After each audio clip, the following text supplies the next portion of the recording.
સતત ચોથા ગુરુવારે પણ ઠંડી છાશનું વિતરણ કરાયું. હિન્દુ યુવા સંગઠન ભારત દ્વારા અવારનવાર સેવાકીય કામગીરી કરવામાં આવતી હોય છે, જેમાં સતત ચોથા ગુરુવારે પણ ઠંડી છાશનું વિતરણ કરવામાં આવ્યું.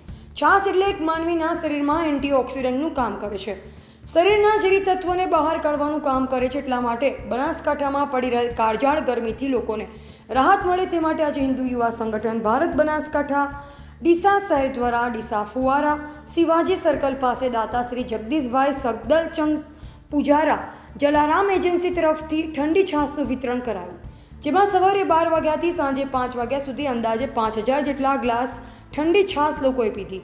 તેમજ દરરોજ ઠંડા મિનરલ પાણીના 40 જેટલા જગનું પણ સંગઠનના મહામંત્રી અને પાણીના દાતા ગોલ્ડનભાઈ ઠક્કર દ્વારા કરવામાં આવી રહ્યું છે, જેમાં સંગઠનના અધ્યક્ષ મનોજસિંહ ઠાકોર, ઉપાધ્યક્ષ હિતેશસિંહ રાજપૂત, મહામંત્રી ગોલ્ડનભાઈ ઠક્કર, મંત્રી કેબી ચૌધરી, કુલદીપભાઈ પરમાર, યુવરાજભાઈ ઠાકોર સહિત હિન્દુ યુવા સંગઠન ભારતના હોદ્દેદારો મોટી સંખ્યામાં હાજર રહ્યા હતા. બ્યુરો રિપોર્ટ જગતસિંહ દરબાર, પાલનપુર, બનાસકાંઠા.